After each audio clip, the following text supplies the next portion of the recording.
Hoje nós vamos falar sobre a violência letal e sexual contra crianças e adolescentes no Brasil. Nossos convidados analisam o levantamento inédito divulgado em outubro pela Unicef e o Fórum Brasileiro de Segurança Pública sobre o tema.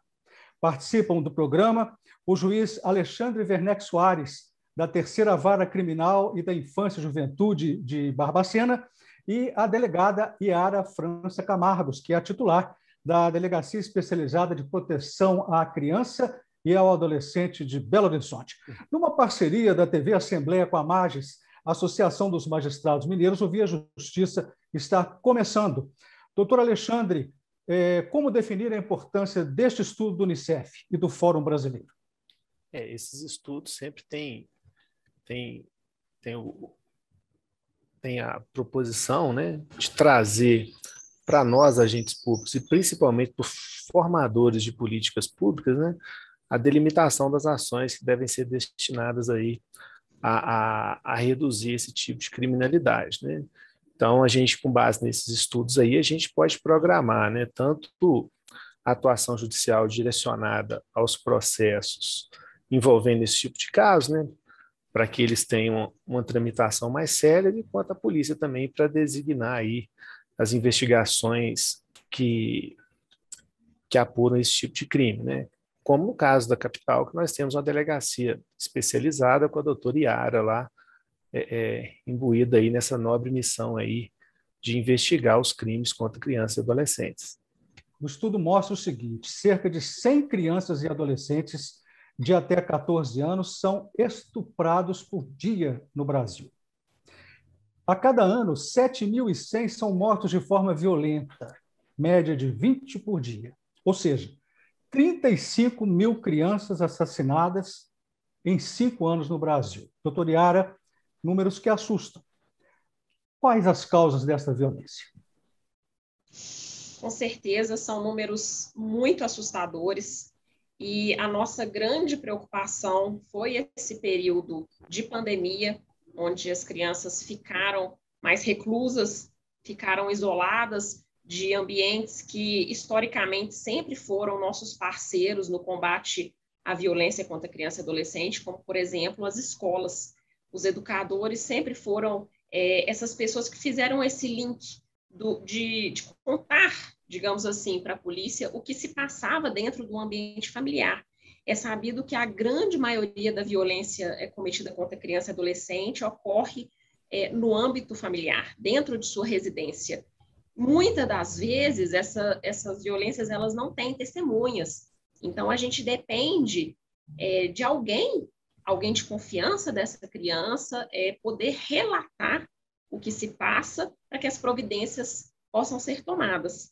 Nos é muito preocupante esse período que as crianças ficaram isoladas, porque agora a gente está começando a receber notícias de fatos que ocorreram há um ano e meio atrás, e só estão vindo à tona agora. Ou seja, essas crianças ficaram expostas a muitos riscos durante todo esse período e só estamos tomando conhecimento disso agora. Ainda informando dados do estudo do Unicef, do Fórum Brasileiro de Segurança Pública, 180 mil crianças e adolescentes sofreram violência sexual em 4 anos, uma média de 45 mil estupros por ano. A cada hora, 5 crianças e adolescentes são vítimas de violência sexual no Brasil. E o estudo, o doutor Alexandre, ele falou que esses números estão subnotificados. Esses números podem ser maiores. Como bem dito pela doutora Yara, sem a escola realmente fica muito difícil. E a doutora Yara falou que as aulas voltaram, mas não voltaram em todas as cidades, né? Por exemplo, em Barbacena, nós somos 12 municípios e apenas a sede ainda retornou com as aulas. Os pequenos municípios não estão tendo condições de manter as aulas no semipresencial e no presencial. Então, em razão disso, realmente, essas crianças, muitas das vezes, elas não têm contato, digamos, com pessoas externas, né? E o professor, realmente, como bem dito pela doutora Yara, ele é o primeiro que identifica uma mudança de comportamento, que essa criança tem algum indício de que ela sofreu lesão. A partir disso, eles comunicam o conselho tutelar, que aí vai fazendo os encaminhamentos para a polícia, para o Ministério Público, para as varas da infância e da juventude. Então, sem a volta das aulas, realmente, de forma integral, a gente vai ter uma subnotificação claro, que com o retorno das atividades normais, a gente deve ter aí um número novo aí e maior, infelizmente, de casos de violência contra crianças e adolescentes, principalmente nesse período de pandemia. Doutor Yara, o estudo mostrou, então, 180 mil crianças e adolescentes sofrendo violência sexual em 4 anos. Agora, eu notei assim, um detalhe: crianças até 10 anos representam 62 mil das vítimas nesse período. Quer dizer, 1/3 do total, bebês e crianças. Perverso, né? Eu pergunto à senhora como analisar o perfil psicológico do agressor. Essa é uma pergunta que geralmente intriga muito a sociedade, as pessoas, as famílias têm muito esse questionamento de querer imaginar, olha, como que eu posso prevenir, como que eu posso adivinhar quem que é um possível pedófilo, quem que é um possível agressor, né? Como que eu vou proteger a minha filha, o meu filho, das pessoas XYZ? Não é bem assim que funciona, né? Infelizmente, a violência física e sexual, principalmente sexual, cometida contra criança e adolescente, ela é cometida por um agressor que a gente fala que não tem cara, porque qualquer pessoa, seja em questão de condição social, econômica, cultural, pessoas, às vezes, muito respeitadas na sociedade pelo cargo que ocupam, enfim, pela forma como se portam em sociedade, já tivemos essas pessoas, temos, né, como possíveis agressores contra crianças e adolescentes. Então, é algo muito difícil da gente traçar um perfil psicológico.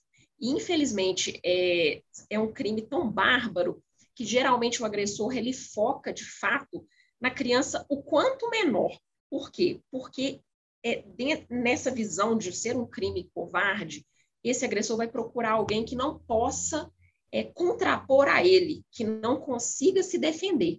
Então, a partir do momento que a criança, o adolescente, ele vai crescendo, vai tomando mais consciência, vai tendo capacidade de saber pedir um socorro, de pedir para uma outra pessoa um auxílio, essa vítima, ela passa, vamos dizer assim, a ser desinteressante para o agressor, porque ele sabe que com aquela vítima ele pode estar mais exposto a ser pego.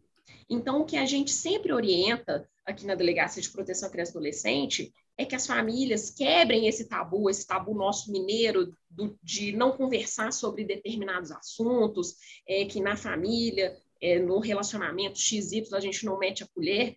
E se tratando de criança e adolescente, é dever, né, do Estado, da família e da sociedade ficar atento, sim, fiscalizar e conscientizar as próprias crianças, mesmo que as mais pequenininhas, claro que usando de uma linguagem apropriada para cada tipo de idade. Mas ensinar essa criança o que pode ser feito, o que não pode, quais as partes do corpo dela podem ser tocadas, quem pode e de que forma. Enfim, ter uma conversa desde pequenininho para ensinar essa criança a se defender. Porque em algum momento, infelizmente, as nossas crianças elas vão estar sozinhas com pessoas que a gente acredita que são de nossa confiança, mas na verdade não são. Então a gente precisa conscientizar mesmo as crianças para que elas saibam se defender de alguma forma. Doutor Alexandre, eu pergunto para o senhor, com esses números mostrando, né, que a violência, por exemplo, as crianças, violência doméstica acontece mais em relação à violência doméstica dentro de casa, com pessoa conhecida. Os adolescentes, nós vamos falar sobre isso a partir do momento que eles saem de casa. Nós vamos analisar essa violência. Mas o que está acontecendo com a família brasileira para chegar a esse ponto? O estudo mostra crianças lá de 2, 3 anos de idade. Sim, Carla. Os casos, eles parecem enredos macabros. Você tem casos, por exemplo, de familiares usuários de drogas, né? Pessoas que vivem em situação de rua. Então, principalmente nesses casos que as pessoas estão numa situação de vulnerabilidade social muito grande, elas e pessoas no entorno delas, muitas das vezes praticam abuso sexual contra essas crianças, sem que essas crianças sequer se deem conta disso. Mas também é claro, né, não só nesses casos, pessoas mais abastadas e todos, você vai encontrar casos aí de violência sexual das mais variadas formas possíveis. E essas crianças muito pequenas, infelizmente, elas são a vítima mais fácil para quem pratica esse tipo de violência, porque elas muitas das vezes elas não sabem interpretar o que está acontecendo e facilitam aí o ímpeto desses criminosos. A gente tem que salientar que o Tribunal de Justiça, né, ele vem nos capacitando para a colheita de depoimentos especiais, né? E esses depoimentos especiais, eles são feitos, né, sem a participação de nós, operadores do direito, geralmente com psicólogos e assistentes sociais, em que nós participamos aí da oitiva dessas crianças e adolescentes, através dessas pessoas, né, que são devidamente capacitadas, que elas vão fazendo uma abordagem mais lúdica com essas crianças, para extrair delas aí o que aconteceu e tentar trazer para os autos uma interpretação desses crimes sexuais. É uma iniciativa que o tribunal tem adotado e que a gente tem buscado implementar nos nossos processos judiciais. Para a gente fechar esse bloco, mais uma informação do estudo do Unicef, do Fórum Brasileiro de Segurança Pública. Os adolescentes morrem majoritariamente fora de casa, vítima da violência armada urbana e, olhem só, o racismo. Eu pergunto para a senhora, doutora Yara, segundo o levantamento, o estudo mostra que as crianças negras são a maioria das vítimas de mortes violentas em todas as faixas etárias pesquisadas, a maioria do sexo masculino. Como que a senhora analisa o racismo causador dessa violência? Com certeza é uma situação que vivemos muito triste, né? Que ainda permeia a sociedade brasileira, muitas vezes de forma velada, mas infelizmente as nossas crianças negras estão sim sujeitas a uma maior violência. Como a fala do doutor Alexandre perfeita pontuou, essa questão da violência do ambiente violento familiar, um usuário de droga, né? Alguém na família. E, de fato, principalmente em relação à violência física, a gente observa isso na prática, que quando essa criança, esse adolescente está inserido num ambiente violento, numa família desestruturada, num ambiente de alcoolismo, de drogas, de abuso, né, de drogas, de algum tipo de vício, digamos assim, essas crianças estão mais expostas à violência física. E por quê? Porque naquele ambiente já se está acostumado a lidar com problemas com violência física. Então, muitas vezes, o pai e a mãe, ele nem considera que ele está praticando um crime, às vezes gravíssimo, de tortura mesmo contra seu filho, porque aquilo é como ele foi tratado pelos pais dele, aquilo é como ele vê na comunidade que as crianças são tratadas, então isso vai perpetuando. E, de fato, infelizmente, as nossas crianças negras, inseridas nessas comunidades, nesses ambientes onde a violência já existe de forma estrutural e, infelizmente, enraizada, elas também estão muito mais sujeitas a essa violência urbana. O Via Justiça faz agora um rápido intervalo, voltamos em instantes.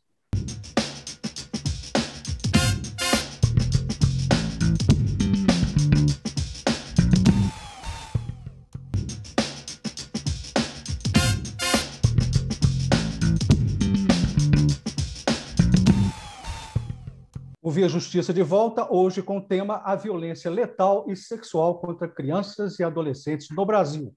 Os nossos convidados estão analisando um estudo inédito divulgado em outubro pelo Unicef, o Fórum Brasileiro de Segurança Pública, sobre o tema. Participam do programa o juiz Alexandre Werneck Soares, da Terceira Vara Criminal e da Infância e Juventude de Barbacena, e a delegada Yara França Camargos, que é a titular da Delegacia Especializada de Proteção à Criança e ao Adolescente de Belo Horizonte. Pergunto para o senhor, doutor Alexandre, ainda sobre esse estudo, mais dados, né? Nos 18 estados, porque o estudo ele fez levantamento do que foi registrado nos estados brasileiros.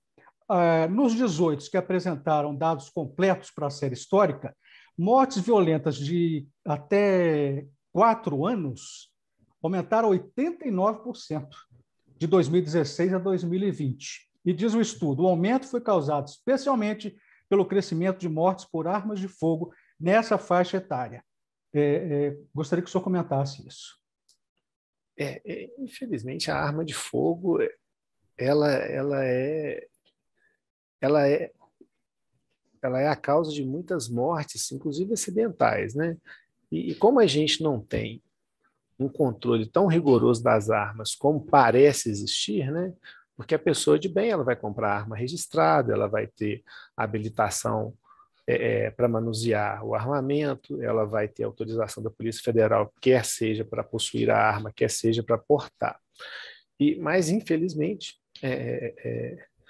nas comunidades e às vezes nas zonas rurais, né, nas áreas de zona rural, as pessoas elas têm por hábito querer ter a arma para se defender e muitas das vezes sequer sabem utilizar o armamento. E por conta disso, muitas das vezes ocorrem acidentes e essas pessoas também, como elas não passam por uma preparação para a utilização de arma de fogo, então elas não passam por psicotécnico, né? Muitas vezes são pessoas que não têm um psicológico próprio para utilizar o armamento.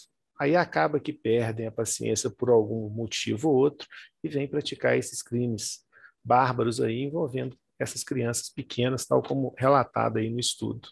Que é até 4 anos, né? Um aumento de 89% de 2016 a 2020. Doutor Iara, o estudo mostrou que no ano passado, ou seja, no ano de 2020, mais de 2 crianças e adolescentes de 10 a 19 anos foram mortas por dia em decorrência da intervenção policial no país. Pergunto para a senhora, as polícias estão despreparadas para essa intervenção envolvendo crianças? A questão de saber lidar com a infância é algo muito complexo.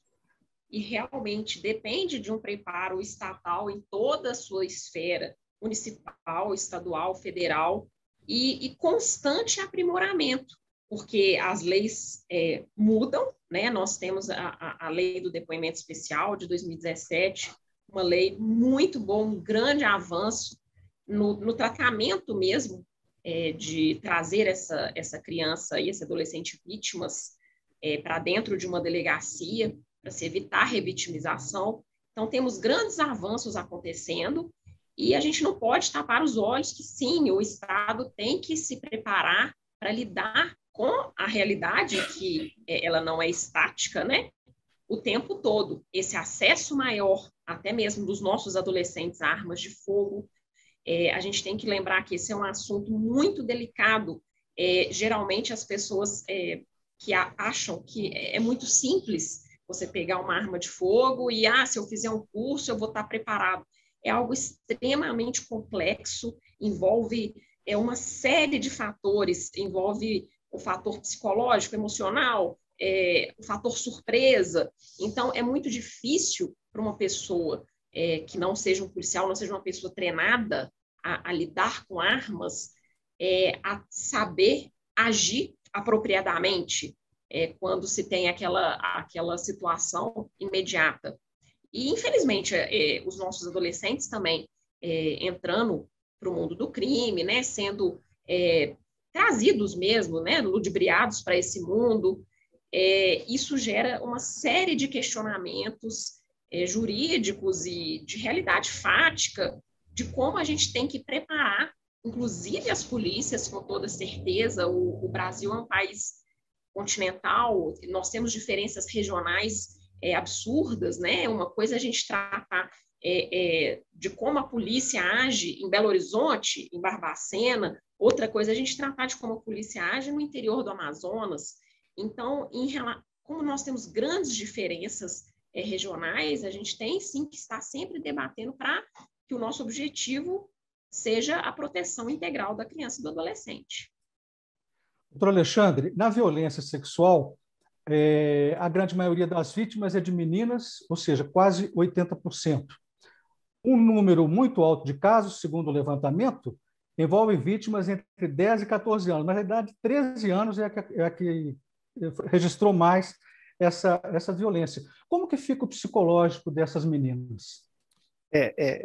A doutora Yara até mencionou num determinado momento que essas pessoas, às vezes, elas vivem numa situação de vulnerabilidade e, às vezes, até a prática sexual é um ato comum de se presenciar quando a criança ainda é pequena, né? Então, você tem muitos casos de violência contra as meninas, principalmente nessa época da puberdade, que o corpo vai formando, né? E também tem a questão hormonal. E eu acho que a internet também ela propaga muita sensualidade, né? Esses aplicativos TikTok, Instagram, e as meninas gostam muito de aparecer nesses aplicativos, e isso acaba, não que seja uma justificativa, mas de certa forma isso extravasa uma sexualidade que talvez não fosse no momento adequado. Aí, infelizmente, a gente tem casos de violência sexual contra essas adolescentes. E a questão das meninas de 13 anos talvez fique mais evidente, porque menos de 14, né, que seriam 13, que daria o estupro de vulnerável. E a rede de proteção geralmente atua muito mais nesses casos, né? A rede de proteção, quando vê esses casos, atua muito mais, os CREAS, os CRAS, os conselhos tutelares, então acaba que talvez eles tenham uma apuração maior. Eu não acredito que quanto os meninos seja somente esse número, talvez a proporção não seja essa, porque a gente tem sim, né, a doutora Yara, com muito mais propriedade do que eu, porque ela atua numa delegacia muito maior, né, casos de violência sexual envolvendo, sim, meninos, e não são poucos. Eu não acredito que a proporção seja de 20 para 80. Lembrando que o próprio estudo diz que são subnotificações, né? Isso, porque talvez então, a sociedade é um tanto quanto machista, né? Então, quando acontece alguma coisa com o menino, ou vai se esconder, porque a questão do homem, né, não poder expor essa situação, né? A família não vai querer expor essa situação, ou porque às vezes está envolvendo um menino e uma menina e o fato da sociedade ser machista, né, grande parte das pessoas da sociedade serem machistas, eles acham que isso é natural. Mas a violência contra meninos, ela é também, grande, eu acredito que bem grande, né? A senhora gostaria de comentar isso? Doutora Yara, a senhora gostaria de comentar isso? E foi exatamente isso que o doutor Alexandre comentou. Em razão da sociedade, né, da forma como nós, como sociedade, somos estruturados, baseado nesse patriarcado, no machismo, geralmente nós temos, quando a vítima é homem, do sexo masculino, esse relato de abuso chega para nós aqui na delegacia muito tempo depois. Mas muito tempo depois mesmo, geralmente quando o homem já é adulto.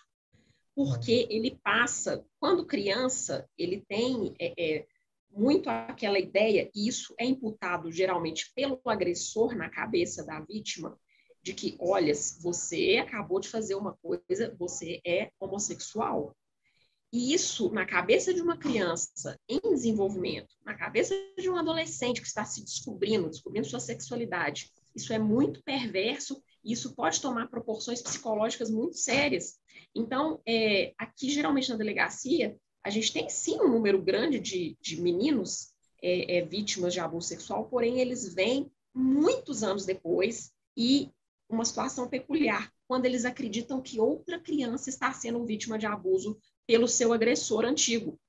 Então, esse adulto vem relatar, infelizmente, tivemos vários casos aqui de que o crime até referente a essa vítima já estava prescrito, de tanto tempo que essa pessoa deixou para relatar. E, às vezes, a gente tem um agressor já idoso que a vida inteira nunca foi preso e já continuava abusando, tinha preferência por crianças do sexo masculino, continuou abusando de várias crianças, até que um falou assim, olha, eu acho que meu vizinho também está sendo abusado e eu não quero que ele aconteça com ele o que aconteceu comigo, e relata fatos pretéritos muito antigos. Então, de fato, essa questão da vergonha da vítima, do agressor imputar essa vergonha na vítima, é o que causa esse travamento da vítima do sexo masculino de relatar de forma mais imediata os fatos. Neste estudo, o Unicef fez várias recomendações para conter estes altíssimos índices de violência sexual e letal contra crianças e adolescentes. E curioso que confirma o que a senhora falou, doutor Yara, doutor Alexandre.